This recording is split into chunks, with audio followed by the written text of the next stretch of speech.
Hello everyone, my name is Kwan. I'm one of the clinical nursing specialists in Frankston Surgery Center.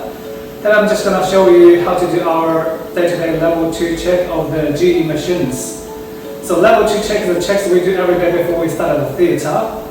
Now, first thing we do is turn the machine on. We've got a power button here, we need to flick the thing up and turn that to the other way. So for the patient monitor, we just press and hold this button, the monitor will lit one. Just to make things a little bit easier, we've got a flow chart here underneath the machine to show you how to do our level 2 machine step by step. So the first step to perform our level 2 checking is turn our scavenging system, which is located on the back pendant.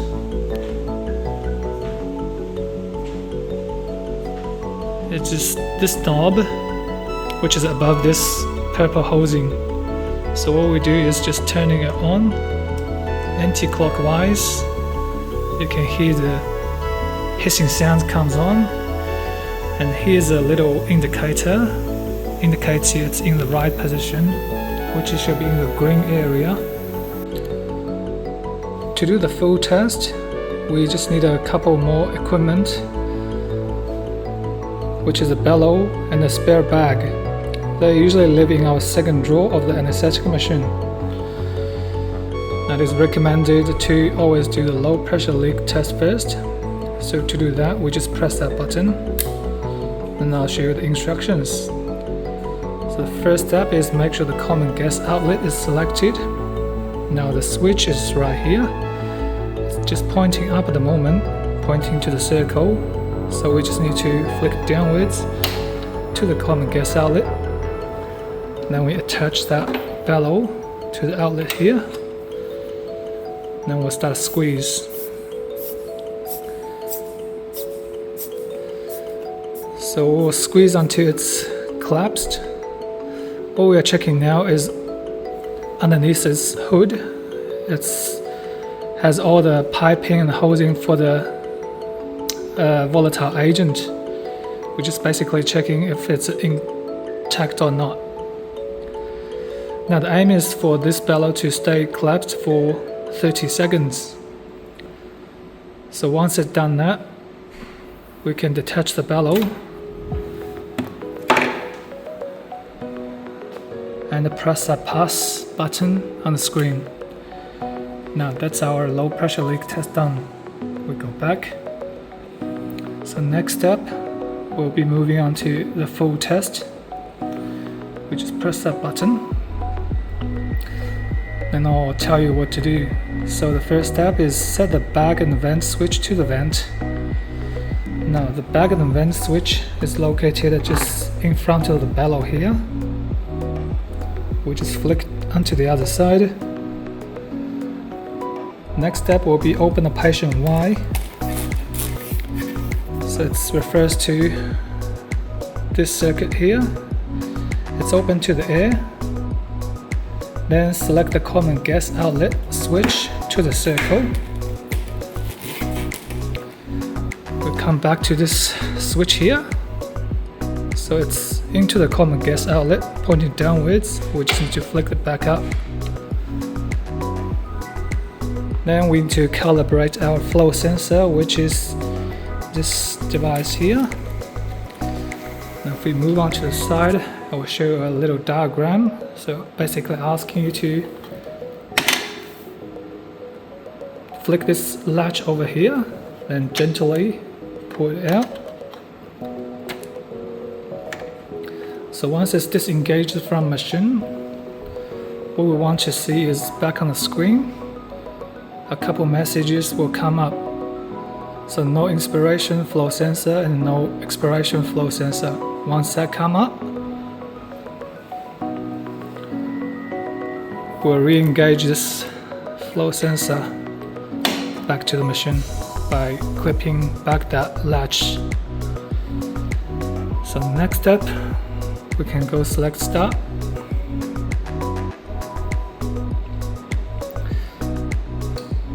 Now the machine is trying to evacuate all the air from that bellow. It will slowly go collapse. It's just getting ready for the next step.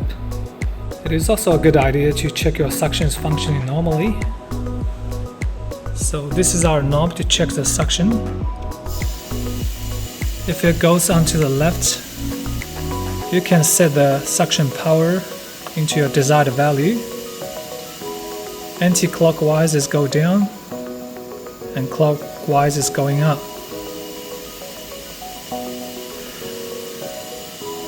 Now if you're turning the knob to the right side, that's the maximum suction power. So just check it's working. Yep, after that, I recommend to put the knob position to the neutral and secure your anchor sucker. Moving on to the next test, we're just gonna follow the instruction again on the screen. Occlude the patient Y, which we already have done for the last step. Then set the bag and vent switch to the bag. So it's come back to the switch. We're just gonna flick it over to the bag. Then step 3, this APL valve, we need to set it between 30 and 70, somewhere halfway. Then set the common gas outlet, switch it to the circle, which we also have done. And then we can go start. So now the machine is basically testing this back limb and the patient Y circuit. We'll just go back to the result. We need to hit the back button and hit the show log button,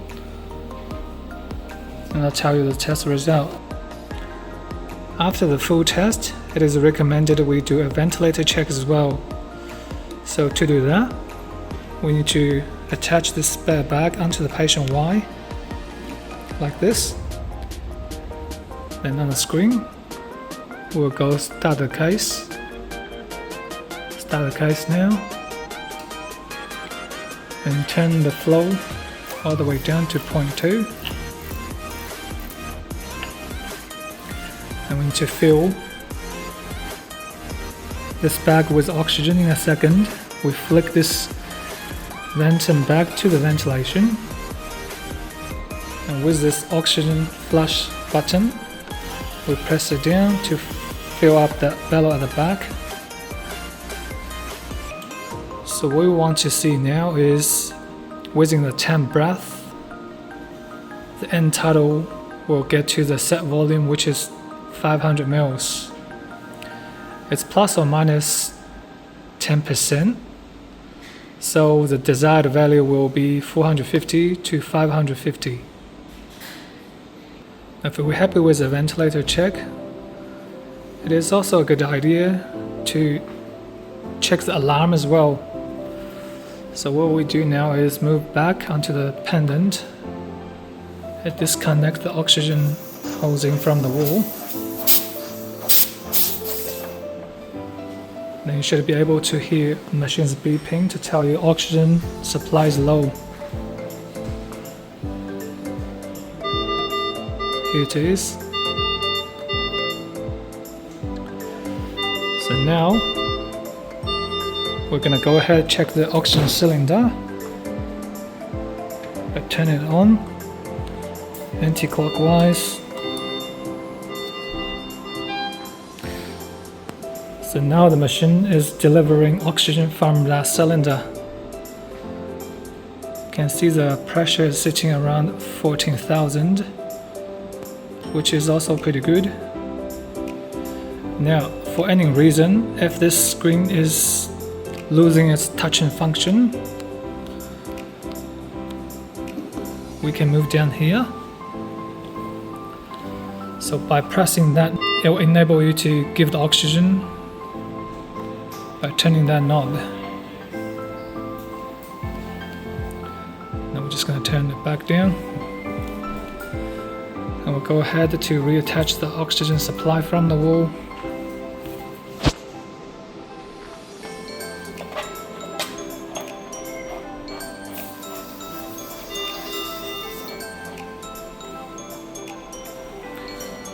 And we'll shut off the oxygen supply from the cylinder.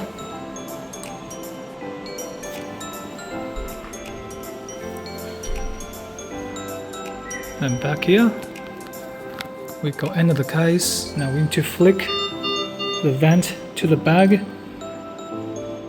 Enable us to enter the case now.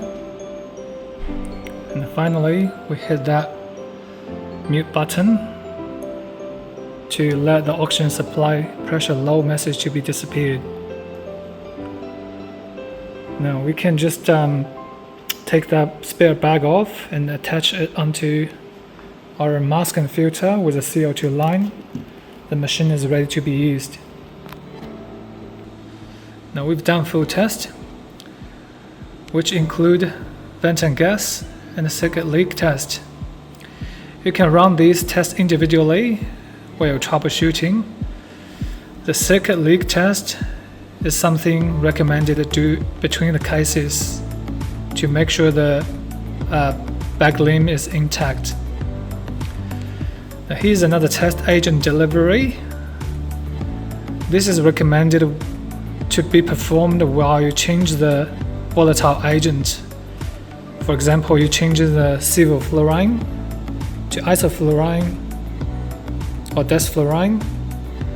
It is recommended you do this before start of the case.